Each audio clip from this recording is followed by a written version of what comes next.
ईसाइयों का यीशु परमात्मा, कितने कितने परमात्मा लोगों ने बनाकर रखा। परमात्मा तो एक ही होना चाहिए।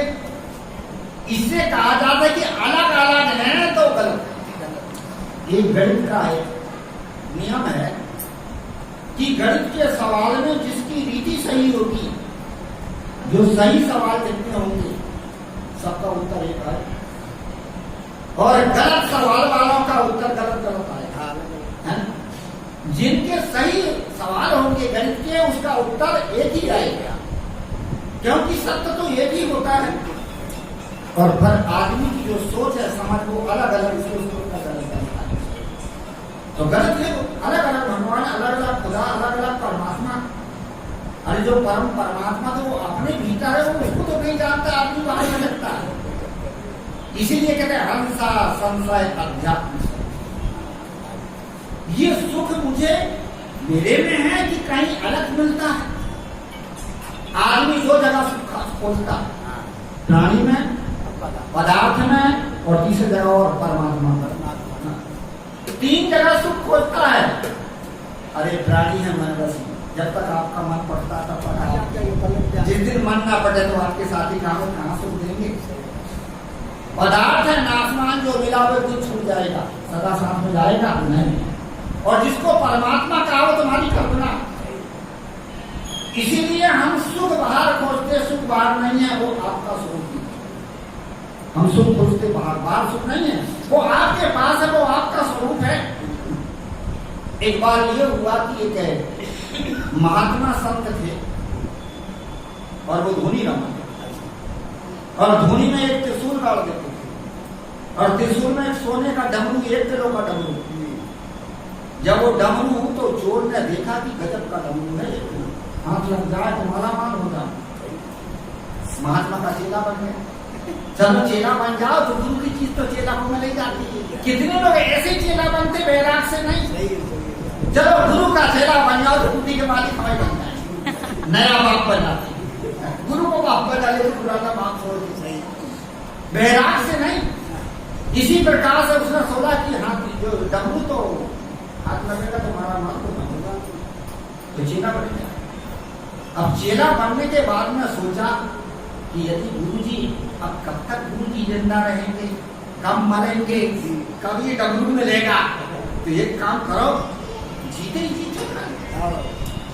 तो हुआ है कि जब गुरुजी सो जाते, रात होती तो देखता कि अब डमरू की चोरी करूं, तो डमरू त्रिशूल में। हैरान होती डमरू कहाँ रहता है, गुरुजी कहाँ रखते हैं। उनकी झोली टटोला, कुटी टटोला, 6 महीना बीत गए, परंतु रात में डमरू गिरता नहीं था, दिन में डमरू उसने कहा गजब के महात्मा, अब तो मैं इनसे हार गया। अब जाऊंगा पर पूछ लो कि डमरू रात में कहाँ रखते हैं। गुरुजी के पास गया और क्या, गुरुजी क्या है बेटा, क्या मैं आपका चेला नहीं हूँ, मैं डमरू का चेला हूँ। महात्मा ने कहा बेटा मैं भी जानता था कि डमरू का चेला है। तो कहे कि महाराज अब ये बताइए कि अब मैं तो जा रहा हूँ, करना कुछ नहीं है, और आप बताइए कि डमरू रात में कहाँ है। मैंने आपकी कुटी टटोला, झोली टटोला, सारी चीज देख लिया, परंतु डमरू नहीं मिला। महात्मा ने कहा बेटा मैं भी जानता था कि चोर आदमी है, सब तो टटोल देगा पर अपनी झोली टटोलेगा थोड़े, तेरी झोली में कर दिया। चोर ने कहा गजब की महात्मा है, और मैं तो तेरी झोली छोड़कर मैं जहां पर कैसे हम सुख बात, यह है अध्यात्म संत। हम परमात्मा में खोज रहे हैं, संत और किसी चीज में खोज रहे हैं, ये नहीं जानते कि हम स्वरूप का हम अपने आप। दुख अपने कर्मों से होता है, और कर्मों को रोको तो आपको सुख, सत्कर्म ही सुख देता आदमी। इसीलिए इसमें कहते अध्यात्मिक संधि। दूसरा होता है आदि भौतिक दैविक संधि। इतना बड़ा संसार बिना बनाए कैसे बनता है। अरे ये घड़ा को बनाने के लिए कुम्हार की जरूरत पड़ती है, तो इतना बड़ा संसार इसको कोई न बना तो जरूर होगा। पर कभी विवेक विचार किए कि घड़ा को बनाने के लिए कुम्हार की तो जरूरत पड़ती है, परंतु मटेरियल भी तो लगता है। और पृथ्वी में बैठ करके कुम्हार घड़ा बनाता है, उसमें 4 घंटा की जरूरत पड़ती है। उपादान कारण, मिट्टी, पानी, साधारण कारण डंडा, निमित्त कारण को भार। और जब इतना बड़ा जगत संसार में परमात्मा ने बनाया तो कहाँ बैठ के बनाया, कौन सा मटेरियल लेके बनाया, और किसने देखा, और देखने वाला कहाँ था, कहते लिखा है, तो लिखने वाले ने कहाँ बैठ के देखा, देख के लिखी है। क्यों बैठा? इसको कहते हैं अध्यात्म आदि दैविक शक्ति। तत्वों में शक्ति अपनी तत्शक्ति से जब तक तो चल रहे, उसको बनाने करने वाला कोई नहीं, उसको चलाने वाला कोई होगा। ये पानी दे रहा था सूर्य को, बताओ क्या भाई पानी नहीं होगा, अरे तो सूरज देवता है क्या महाराज, आपको पता नहीं है देवता? हाँ बताओ क्या, आदि देवता है, पानी देवता है, हवा देवता है, ये पृथ्वी माता देवी है, देवता है। तो आप इसको नहीं मानते? तो मैं मानता हूँ ये भी देवता है। यदि ये पानी, पृथ्वी, अग्नि ये ना हो तो आपका जीवन क्रिया नहीं चलेगी। देवता जरूर है, परंतु ये उपयोग के देवता, पूजा करने के देवता नहीं, ये उपयोग के देवता है। और पूजा करने का सच्चा देवता कौन होता है? जो ज्ञान देता है, शिक्षा देता है, सुरक्षा करता है, दया करता है, सहयोग देता है, ये सच्चा देवता कौन है? मनुष्य। हम कहां कहां भटकते हैं, हम जड़ तत्वों को देवता मना करके भटकते हैं। वास्तव में जड़ तत्व देवता नहीं, उपयोग करने के देवता, सच्चा देवता ही मनुष्य। 33 कोटि देवताओं की लोगों ने कल्पना किया, 33 करोड़।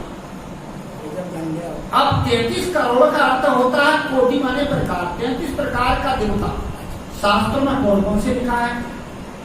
11 रुद्र, 12 आदित्य, 8 वसु, प्रजापति और इंद्र, ये 33 देवता, 33 कोटि माने 33 प्रकार के देवता।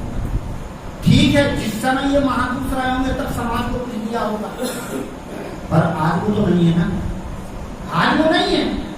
अब आज वो नहीं, उनकी प्रतिमा बना करके, उनकी मूर्ति बना करके आप कुछ मांगना चाहो तो नहीं, क्योंकि जब मूर्ति थी क्या। अब ठीक है, उसकी प्रतीक रूपी प्रतिमा बना करके आप इस प्रकार के फलाने देवता थे, अमुक देवता आदर्श सीख सकते हो, पर वो दे नहीं सकता। और यदि देने वाला सच्चा देवता हो तो आज ये मनुष्य। और ये कितना है? 33 कोटि देवता है, मनुष्य के 33 नाते होते हैं। जब आप किसी से संपर्क जोड़ते हो तो भैया जी, दादाजी, मामा जी, काका जी हैं, भैंस को कोई काकी नहीं कहता और बैल को कोई मामा नहीं कहता। आदमी को कहते थे कि आदमी से हम संपर्क जोड़ते हैं, इसलिए लेते देते हैं, तो ये तो देवता तो ये है। और आदमी कहाँ मिट्टी, पानी, आग की काहे की देवता बना के पूजा करता है।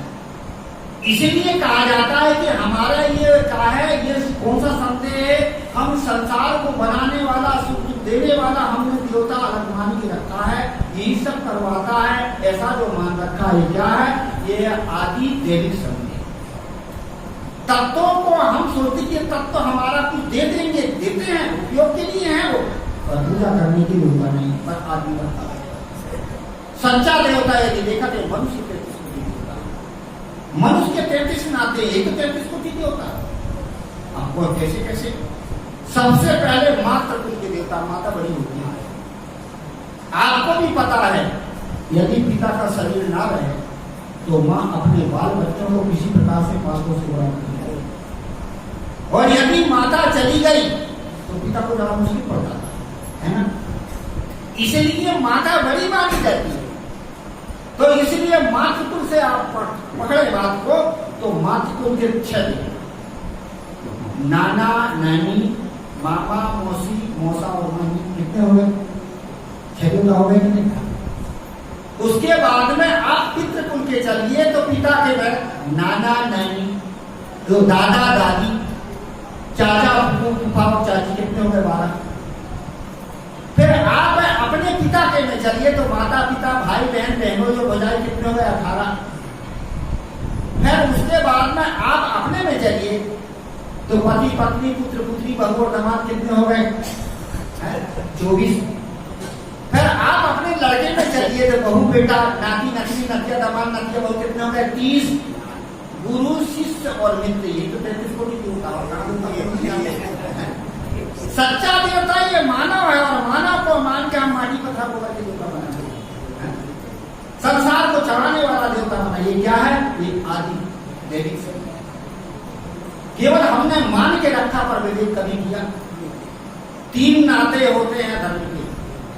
गुरु कोई भी हो जाता है, शिष्य कोई भी बन जाता है, और मित्र आप किसी को भी बना सकते हैं। और 30 नाते हो देश संबंधी, ये 33 कोटि देवता ये मानव है। इस संसार को बनाने वाला हमारा कर्म